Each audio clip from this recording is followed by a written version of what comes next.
Welcome to another A-Push video with Mr. Pate for Barlow High School. Today we're looking at the era of good feelings, the so-called era of good feelings, that is.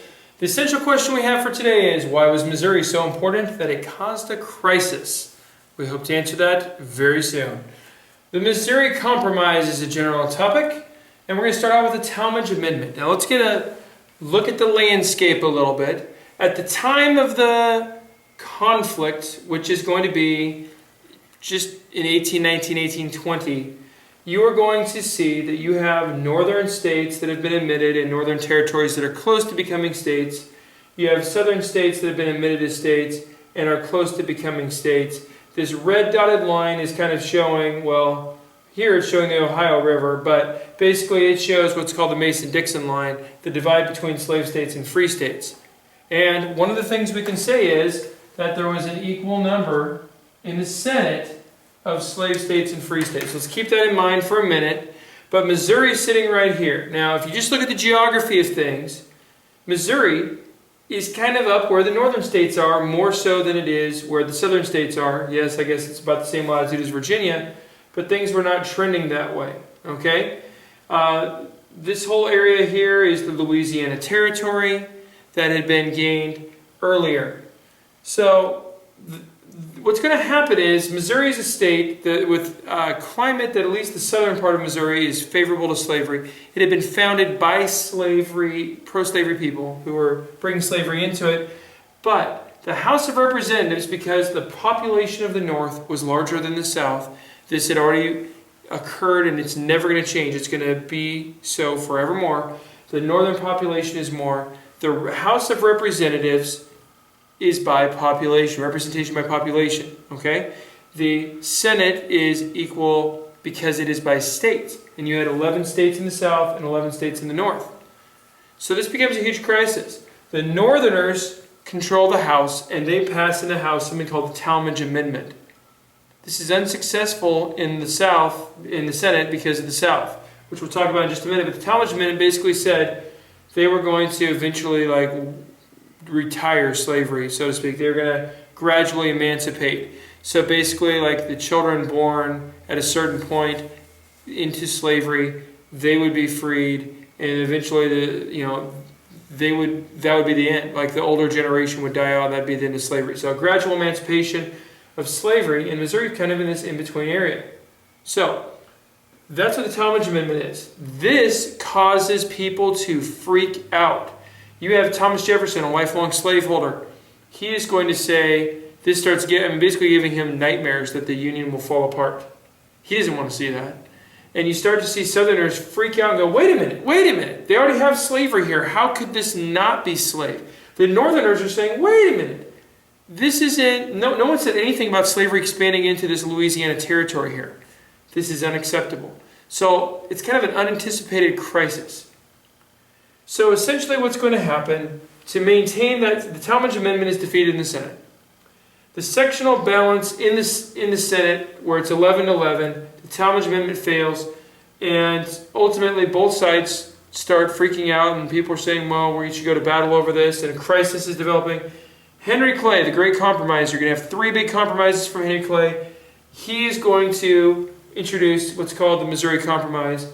And in 1820, it allows Missouri to come in as a slave state, even though it's kind of higher up here. It allows Maine to come in as a free state, and that changes the numbers to 12 and 12, keeping it equal. But they also say that out into the west, that the Louisiana Purchase line would be 3630 north latitude. This would be free territory. Now this makes sense. Arkansas already had slaves in it. Michigan territory already was free and did not have slaves in it. So this seemed to make sense. The Northerners look at this and say, well, that's a limit to the amount of slavery we'll have because this is Spanish territory here. This is not the United States. And this is being mutually settled, as we'll talk about. So you have a gigantically much larger area that is basically free. Now this is going to be a huge problem when California is ready to come in 1850 after the Mexican-American War. But we're not ready for that yet. For now, the South short-sightedly is happy to get Missouri and thinks about this. And they frankly even say, well, this territory is not really conducive to cotton and slavery, so whatever. Short-sighted on their part.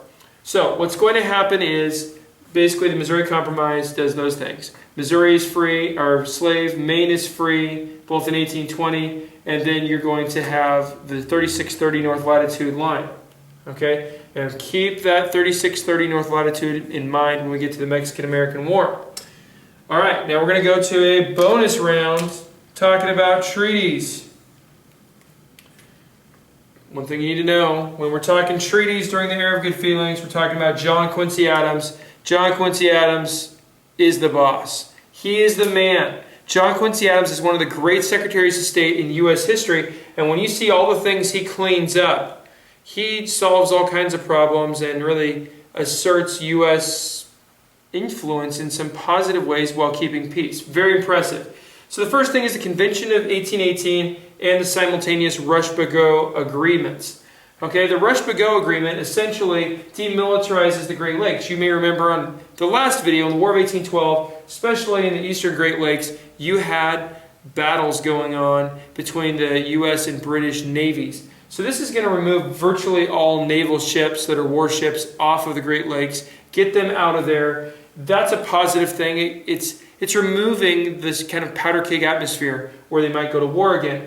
At the same time, what's going to happen is the United States is going to, in the Treaty of 1818, the Convention of 1818, they establish the border, they settle this western border because the Louisiana claims were kind of nebulous and just vague in their exact locations, which we'll come back to in a minute with Florida. So this border wasn't really defined. So they defined it to just go 49th parallel, 49th degree latitude, all the way to the west. Now I went all the way out here with a dotted line because of what's going to happen. One of the things they do with the Convention of 1818 is they agree to mutually settle this area called Oregon Country, which is today's British Columbia and Oregon Country, which is today's Idaho, Washington, and Oregon. So the 49th parallel. This gives some land, and they do get a little tiny area that's the Mesabi Ore Range, which is going to be huge in about 60 years with the development of the steel industry. But this is going to be, they call this the Iron Range up here in Minnesota. It's going to be very valuable land the United States picks up. And so they give up some claims up here. They get this land here in Minnesota, and it works out fabulously for the United States. Fine for the British too, I suppose.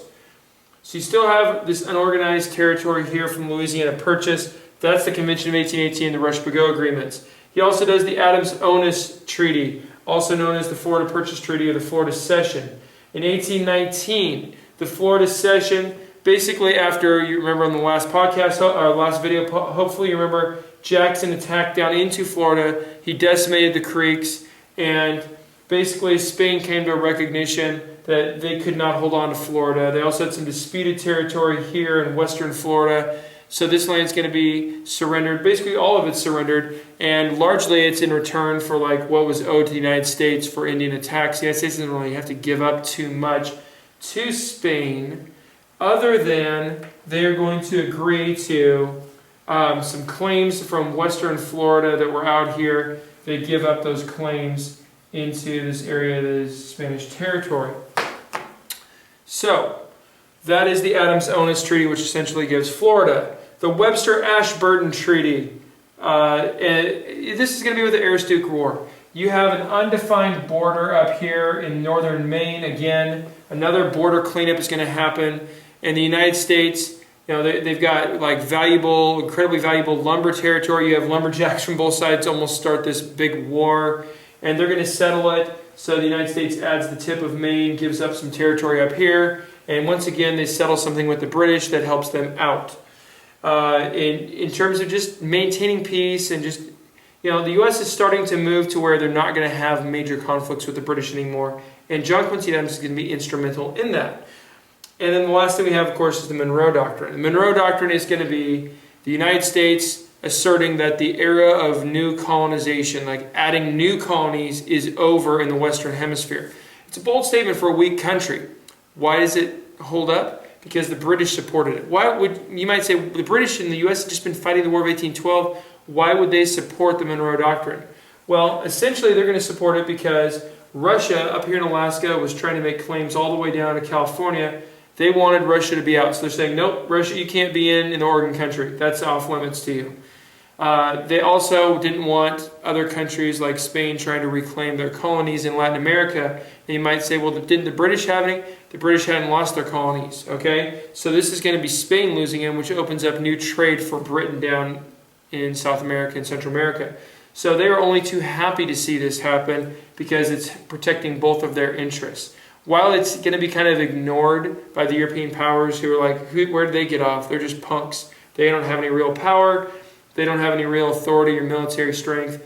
The British backing and the British having the great Navy gives it that strength. And then later on, you'll see by the time of the Civil War, when the United States built this big army, they are able to hold up that Monroe Doctrine just fine. So we've got the Missouri Compromise is going to be a huge reason Missouri matters.